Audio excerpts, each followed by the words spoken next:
Good morning my dear friends. आज की इस वीडियो में हम डिस्कस करने वाले हैं विलियम हैज़लिट के बारे में। ठीक है, विलियम हैज़लिट के बारे में बात करेंगे और इनसे रिलेटेड एमसीक्यूज़ भी हम यहाँ पे डिस्कस करेंगे। इनका एक वर्क है जो कि उत्तराखंड एलटी के हमारे सिलेबस में है, on the ignorance of the learned करके। तो इसकी बहुत ज़्यादा डिमांड भी थी, तो इससे रिलेटेड क्वेश्चंस हम डिस्कस करेंगे। पहले हैज़लिट के बारे में थोड़ा सा जान लेते हैं। वीडियो के अंत तक बने रहिएगा, इसमें आपको जो on the ignorance of the learned करके हैं उससे रिलेटेड क्वेश्चंस भी इसके अंत में हमने ले रखे हैं। तो वीडियो को पूरा वॉच कीजिएगा, तब जाके ही आपको जो है पूरा अच्छे से ये वर्क जो है समझ में आ पाएगा। ठीक है, पहले नंबर के अगर क्वेश्चन की बात करें, व्हाट वाज विलियम हैज़लिट्स प्रोफेशन। तो विलियम हैज़लिट का प्रोफेशन क्या था? ये थे एक एसेइस्ट एंड क्रिटिक करके थे। सी ऑप्शन यहाँ पे करेक्ट होगा, ऑप्शन नंबर सी करेक्ट हो जाएगा। एसेइस्ट थे और इसके साथ साथ क्रिटिक भी थे। ठीक है, और बात करें इनके लाइफ स्पैन की, तो इनका जन्म हुआ था कब? 1778 में इनका जन्म हुआ। कब हुआ इनका जन्म? 1778 में इनका जन्म हुआ। 1830 में इनकी डेथ हो गई। 1830 में इनकी डेथ हो गई। ठीक है, ये इनका लाइफ स्पैन है। और अगर डेट की बात करें, 10 अप्रैल करके है। ठीक है, 10 अप्रैल को इनका जन्म हो रखा है। और डेथ है कि अगर डेट की बात करें तो 18 सितंबर है। तो क्या हो गया, जन्म अगर बात करें 10 अप्रैल 1778 को इनका जन्म हुआ। 18 सितंबर 1830 को इनकी डेथ हो गई। जन्म इनका हुआ था मेडस्टोन करके एक जगह है, मेडस्टोन केंट इंग्लैंड करके, मेडस्टोन। ठीक, जन्म इनका हो रखा है मेडस्टोन में। और ये कहाँ पे है? केंट इंग्लैंड में है, केंट इंग्लैंड में है। ठीक, और डेथ की अगर बात करें तो सोहो इंग्लैंड में इनकी डेथ हो रखी है।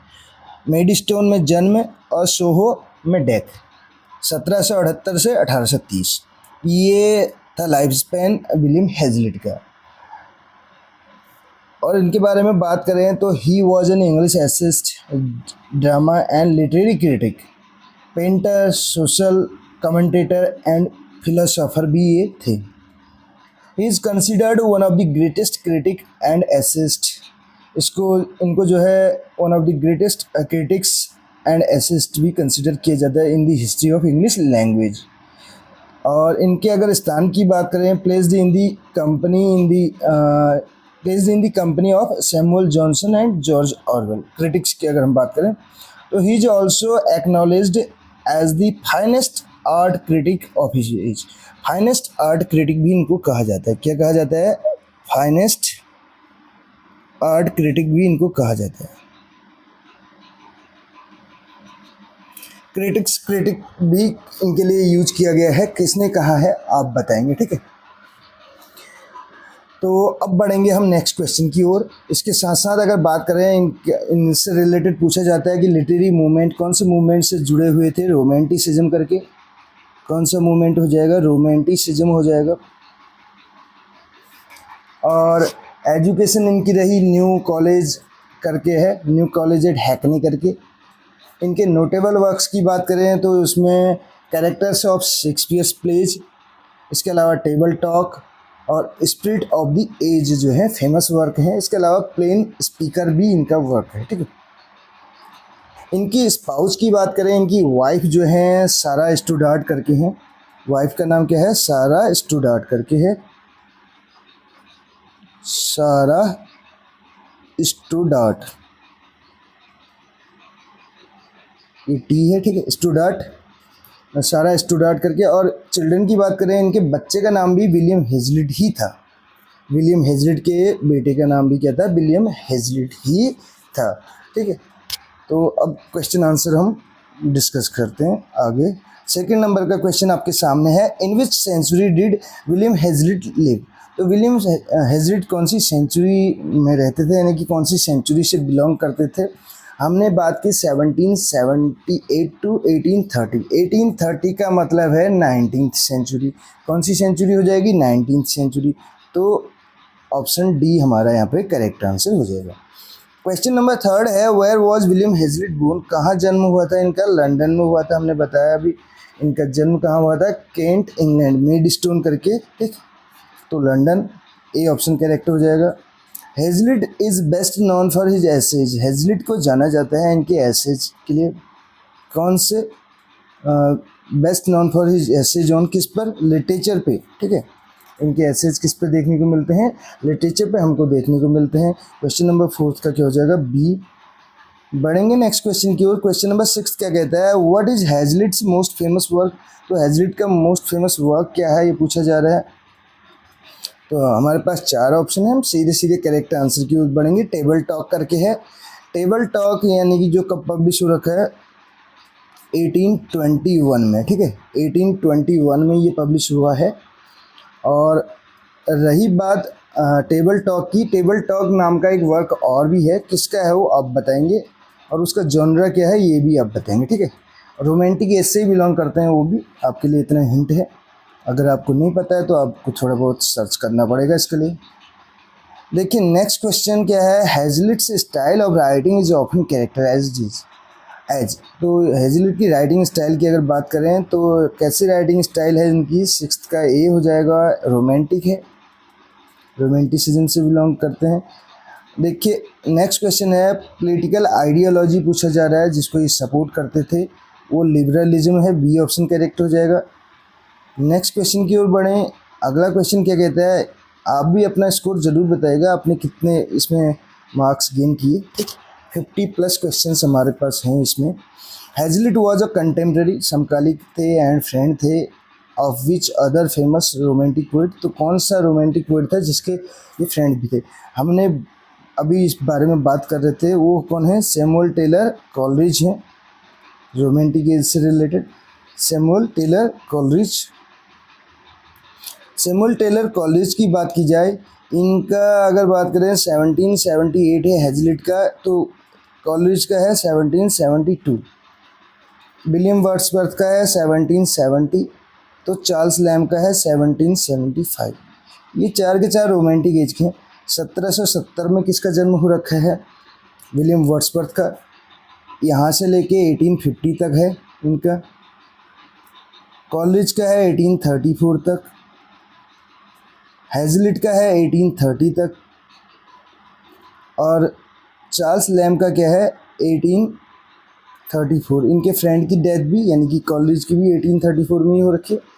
तो ये हमने चारों की बात की। चार्ल्स लैम्ब का हो गया 1775 से 1834। विलियम हेजलिट का हो गया 1778 से 1830। एसटी कॉलरिज का हो गया 1772 से 1834। विलियम वर्ड्सवर्थ का क्या है? 1770 से 1850। एक और हमारे उसमें है उत्तराखंड एलटी के सिलेबस में रोमांटिक एज से पोएट, तो वो है कीट्स 1795 से 1821।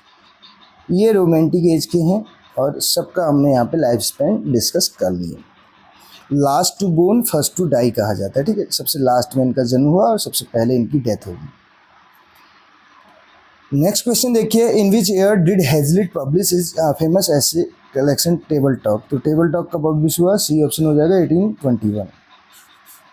हेजलिट के क्रिटिसिज्म की बात की जाए तो often reflects his admiration for the works of, किसके वर्क्स के लिए इनका वो देखा जाता है?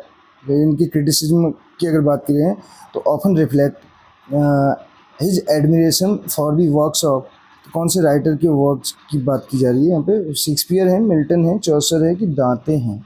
क्वेश्चन नंबर 10 का आंसर बताना है। तो शेक्सपियर, इन्होंने अभी हमने बात की कि इनका एक वर्क भी है कैरेक्टर्स ऑफ शेक्सपियर्स प्लेज करके, ठीक। नेक्स्ट क्वेश्चन है, हेजलिट एसे जो है on the pleasure of hating explore, क्या एक्सप्लोर करता है? क्वेश्चन नंबर 11 के अगर आंसर की बात करें तो ह्यूमन इमोशंस एंड पैशंस करके सी ऑप्शन करेक्ट हो जाएगा। नेक्स्ट क्वेश्चन की ओर बढ़ेंगे। क्वेश्चन नंबर 12 क्या कहता है? Which of the following is not a work by Hazlitt. Hazlitt का वर्क नहीं है। कैरेक्टर्स ऑफ शेक्सपियर्स प्लेज है, प्लेन स्पीकर भी है, Confessions of an English Opium Eater और Essays of Elia. Question number 12 की अगर बात की जाए तो एसेज ऑफ इलिया जो है किसका है? चार्ल्स लैम्ब का है, ठीक है। और अगर confession of an English opium eaters, ये वर्क किसका है अगर ये पूछा जाता है? तो इस क्वेश्चन की अगर बात करें तो इसमें नॉट पूछा जा रहा है। देखिए कौन सा नहीं है, तो इनके वर्क दो हैं इसमें। ऐसे जब इलिया चार्ल्स लैम्ब का है तो confessions of an English Opium eater जो है टॉमस डिक्वेंसी का है। ये किसका है? टॉमस डिक्वेंसी का है। ठीक है, तो इसमें अगर ऑप्शंस की बात करें तो ऑप्शंस इसमें हमारे पास जो नहीं है पूछा जा रहा है वर्क, तो ये दो वर्क नहीं है। इसमें ऐसे होना चाहिए था ए एंड डी करके, ठीक है, लेकिन ऐसा ऑप्शन हमारे पास है नहीं, तो इस क्वेश्चन को आप थोड़ा सा करेक्ट कर लीजिएगा। ऑप्शंस इसमें थोड़ा सा क्वेश्चन के अकॉर्डिंग नहीं है। Hazlitt's lecture on English poets were later published as, तो लेटर बाद में पब्लिश हुआ, किस रूप में पब्लिश हुआ कह रहा क्वेश्चन नंबर 13 पे, तो lectures on the English poets करके।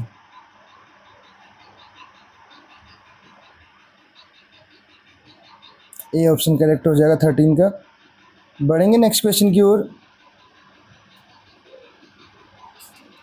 हेजलिट critical approach is often considered, तो इनकी क्रिटिकल अप्रोच को अक्सर कंसिडर किया जाता है कैसे? क्वेश्चन नंबर 14 का बी हो जाएगा subjective. What was Hazlitt's view on the idea of common sense, तो आइडिया ऑफ कॉमन सेंस पे इनके व्यूज क्या थे? तो he considered it irrelevant. Hazlitt's essays, The Indian Jugglers is an example of interest in his interest in, इनका interest किस पे था उसमें?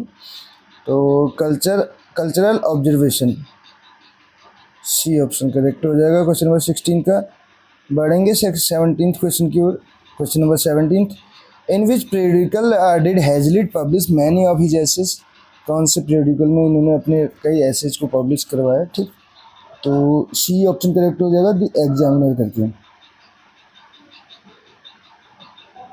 Next question, Hazlitt's famous essays The Fight is about, जो फाइट है वो किसके बारे में है? 18 का ए हो जाएगा अब बॉक्सिंग मैच करके। What was Hazlitt's stance on the French Revolution, 19th question है, तो ए ऑप्शन इसका करेक्ट हो जाएगा। अगला क्वेश्चन देखिए, क्वेश्चन नंबर 20 क्या है? 20 कहते हैं Hazlitt's essays on the feeling of immortality in youth explores, तो क्वेश्चन नंबर 20 की अगर बात करें तो ऑप्शन नंबर सी इसका करेक्ट हो जाएगा। क्वेश्चन नंबर 20 की अगर बात की जाए, हैजलिट का जो एसे है on the feeling of immortality in youth explores, तो इसमें अगर इसके आंसर की बात की जाए तो क्वेश्चन नंबर 20 का हो जाएगा option number C psychological observations करके इसका करेक्ट आंसर हो जाएगा। नेक्स्ट क्वेश्चन भी है, what was Hazlitt's relationship with the poet Samuel Taylor Coleridge, तो सैमुअल टेलर कॉलेरिज के साथ इनके रिलेशनशिप की बात की जा रही है, तो ये दोनों क्या थे? फ्रेंड्स थे। बी ऑप्शन करेक्ट हो जाएगा। नेक्स्ट क्वेश्चन की अगर बात करें, क्वेश्चन नंबर, तो ये इनके क्या थे? फ्रेंड थे। 21 का बी हो जाएगा। नेक्स्ट क्वेश्चन की ओर बढ़ें। अगला क्वेश्चन हमारे पास है हैजलिट्स क्रिटिक, जो critic of Shakespeare's characters often focused on their, तो किस पे फोकस करता है ये पूछा जा रहा है क्वेश्चन नंबर 22 में, तो बी ऑप्शन ट्रेजिक फ्लॉ पे। ट्रेजिक फ्लॉ, कैरेक्टर्स जो शेक्सपियर के कैरेक्टर्स हैं उनकी ट्रेजिक फ्लॉ की ये बात करता है। क्वेश्चन नंबर 23 है Hazlitt's political views shifted over time but he is generally associated with, तो इसका आंसर बताना क्वेश्चन नंबर 23 का, तो इसका आंसर हो जाएगा रेडिकलिज्म, रेडिकलिज्म करके हो जाएगा, रेडिकल बोलते हैं, रेडिकलिज्म। नेक्स्ट क्वेश्चन की ओर बढ़ेंगे। क्वेश्चन नंबर 24 क्या कहता है? Which of the following is not a collection of Hazlitt's essays, तो हैजलिट के एसेज का कलेक्शन नहीं है, वो पूछा जा रहा है हमसे। इसमें 4 ऑप्शन हमारे पास हैं, तो प्लेन स्पीकर भी है, sketches and essays, round table, Winterslow करके 4 ऑप्शन हमारे पास हैं। करेक्ट आंसर इस क्वेश्चन का हो जाएगा राउंड टेबल करके।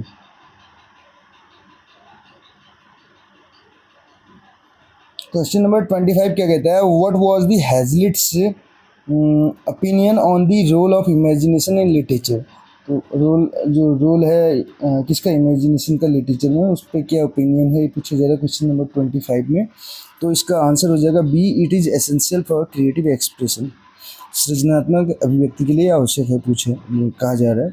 क्वेश्चन नंबर 26 में आपके पास है, देखिए, Hazlitt's essays on the fear of death explore. Fear of death पे ये क्या एक्सप्लोर करता है, साइकोलॉजिकल एस्पेक्ट्स ऑफ फियर, मनोवैज्ञानिक पक्ष को डर के, ठीक है। Hazlitt's famous quote, the only vice that can not be forgiven is hypocrisy reflects his. Question number 27 के अगर आंसर की बात करें तो मॉरल एब्सोल्यूटिज्म करके है, ठीक है। क्वेश्चन नंबर 28 है, which literary form did Hazlitt primarily use to express his ideas. कौन सी फॉर्म का यूज करते हैं, तो 28 की अगर बात करें, D option, essays. Hazlitt's essays on the familiar style discusses, तो फेमिलियर स्टाइल डिस्कस करती है किस चीज़ के बारे में, कन्वर्सेशनल टोन इन राइटिंग, एक वार्तालाप टाइप का शो होता है इनके वर्क्स के जरिए। Hazlitt's work The Plain Speaker is collection of essays on, तो किस पे है ये, प्लेन स्पीकर, इसका आंसर हो जाएगा morality. Hazlitt's views on art and aesthetics were influenced by the writing of, इसका करेक्ट आंसर हो जाएगा इमैनुअल कांट करके। What was, नेक्स्ट क्वेश्चन है, what was Hazlitt's perspective on the idea of pleasure in literature। तो इसके अगर answer की बात करें, pleasure is subjective, varies among individuals, very करता है, यानी कि अंतर होता है कहने का मतलब इसमें, ठीक है। 33, in which literary movement is Hazlitt often considered significant figure। 33 के अगर आंसर की बात करें तो बी हो जाएगा, रोमांटिसिज्म। 34th क्वेश्चन है, Hazlitt's essays on the ignorance of the learned criticises, तो किसको क्रिटिसाइज करता है, ये हमारे जो क्वेश्चंस हैं, हमारा जो वर्क है उस पर आधारित है। तो 34th के अगर आंसर की बात करें तो इसका करेक्ट आंसर हो जाएगा अकेडमी एलिटिज्म करके है। Hazlitt's political essays were often published in which periodical, तो इसके पॉलिटिकल जो एसेज हैं अक्सर किस में पब्लिश होते हैं, कौन सी पीरियडिकल में, द एग्जामिनर करके हो जाएगा, C option. Hazlitt's essays on going a journey explores, तो किस चीज़ को एक्सप्लोर करती है, इंटेलेक्चुअल जर्नी को। Hazlitt's essay on the pleasure of painting emphasizes the, 37 का बी हो जाएगा, emotional experience of the viewer. Question number 38 क्या कहता है, देखिए, व्हाट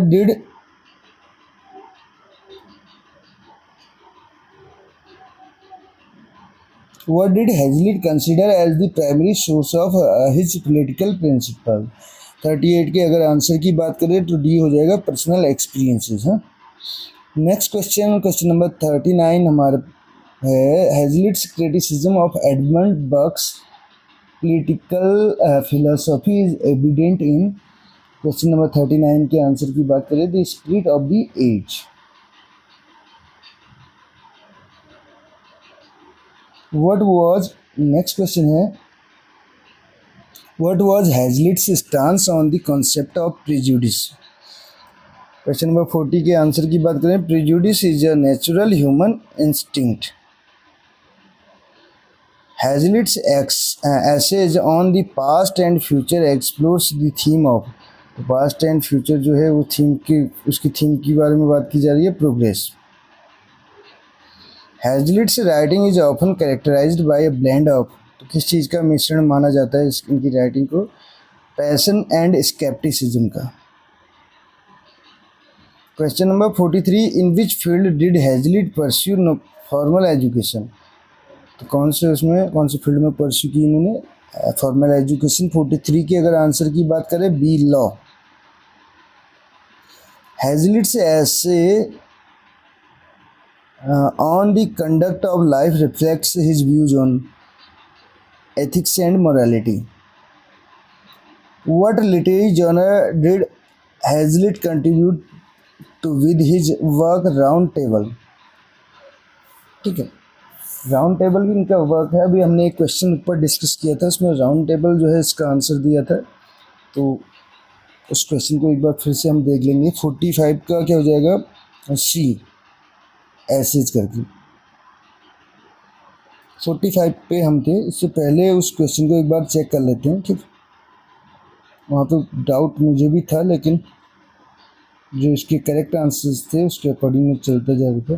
तो बात करें, ये है क्वेश्चन, देखिए। Not a collection of Hazlitt's essays, Hazlitt के एसेज का कलेक्शन नहीं है पूछा जा रहा था। Plain Speaker Sketches and essays round Table, Winterslow के बारे में इसमें एक बार चेक करना पड़ेगा। तो इसमें अगर बात की जाए तो ये चार के चार वर्क जो हैं एसेज, कलेक्शन ऑफ एसेज हैं, ठीक है, विलियम हेजलिट के ही हैं। तो इसमें पूछा जा रहा है कौन सा नहीं है करके। राउंड टेबल इसमें आंसर दे रखा है, लेकिन ये चार के चार हैं जहाँ तक मैंने सर्च किया। आप इसका आंसर ज़रूर बताएगा अगर आपको मिलता है तो, ठीक है। मैंने अपने स्तर से जितनी भी इसमें सर्च करने की कोशिश की, तो ये चार के चार दिखा रहा है एसेज की कलेक्शन, ठीक है। 45 पे हम पहुँचे थे, उससे आगे यहाँ पे डिस्कस करेंगे क्वेश्चन नंबर 45 से आगे।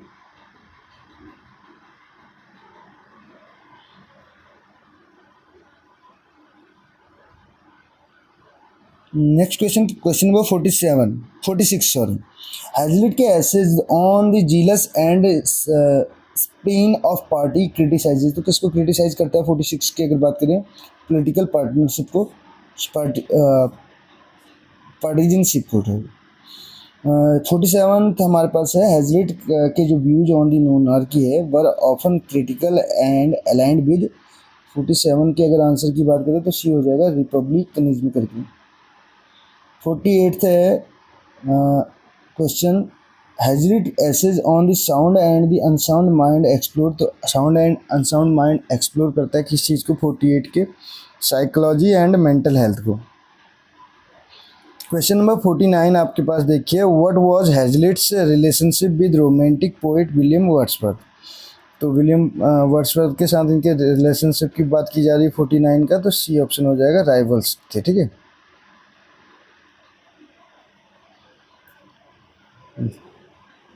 क्वेश्चन नंबर 50 आपके सामने है, जो इनका एक वर्क ऐसे है इंडियन जगलर्स, ये किस चीज़ को रिफ्लेक्ट करता है, रिफ्लेक्ट्स इंटरेस्ट इन, ये पूछा जा रहा है। तो क्वेश्चन नंबर 50 के अगर आंसर की बात करें, ए ऑप्शन करेक्ट हो जाएगा, ईस्टर्न मिस्टिसिज्म करके।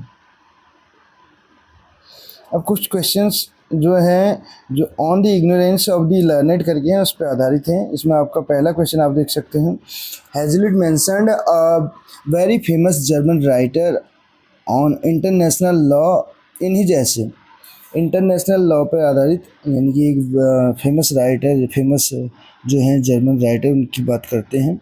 On ignorance of the learned, who is he, कौन है वो, तो ये पूछा जा रहा है। क्वेश्चन नंबर 50 के अगर बात करें आंसर की, तो क्वेश्चन नंबर 50 का आंसर हो जाएगा बैरन सैमुअल पुफेनड्रॉर्फ करके हैं, बी ऑप्शन करेक्ट हो जाएगा। बढ़ेंगे नेक्स्ट क्वेश्चन की ओर।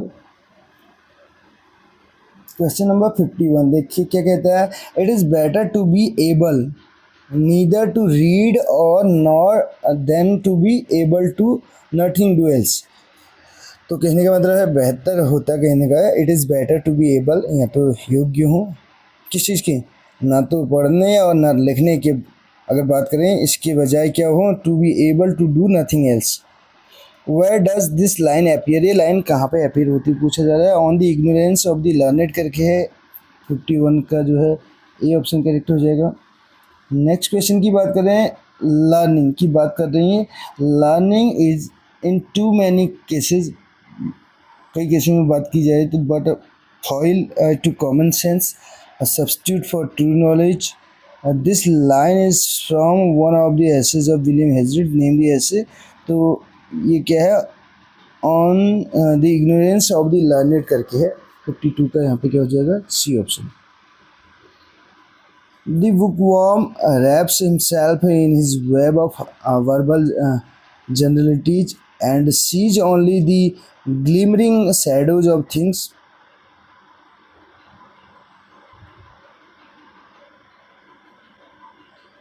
क्वेश्चन क्या कहते हैं देखिए, आप देख सकते हैं, glimmering shadows of things reflected from minds of the others this line appears. तो ये लाइन कहाँ पे अपीयर होती है ये पूछा जा रहा है क्वेश्चन नंबर 53 में। तो ये अपीयर होती है on the ignorance of the learned करके। नेक्स्ट क्वेश्चन आपके सामने है, according to Hazlitt leave me to my repose is a motto, is the motto of, किसका मोटो है ये पूछा जा रहा है क्वेश्चन नंबर 54 में। दिस स्लीपिंग एंड डेड करके बी ऑप्शन करेक्ट होगा। नेक्स्ट क्वेश्चन आपके सामने है, habit of supplying our ideas from foreign sources enfeebles all internal strength of thought as a curse of dram drinking destroys the tone of stomach. Who writes this? तो किसने लिखा है ये? William हेजलिट ने लिखा है on the ignorance of learned, B option correct हो जाएगा। क्वेश्चन नंबर 56 क्या कहते हैं देखिए, what according to Hazlitt an old remark which has been given on the essay on the ignorance of learned. तो कौन सा ओल्ड रिमार्क है पूछा जा रहा है 56 में। हम सीधे सीधे इसके करेक्ट आंसर की ओर बढ़ेंगे। That boys who shine at school, जो स्कूल में तो चमक बिखेरते हैं कहने का मतलब, चमकते हैं कहने का मतलब, do not make greatest figure, greatest figure नहीं बन पाते व्हेन दे ग्रो अप, जब वो बड़े होते हैं, and come out into the world, यानी कि जब प्रैक्टिकल वे की बात की जाए लाइफ में तो वहाँ पे वो साइन नहीं कर पाते जो स्कूल में करते हैं, ये इनका कहना है।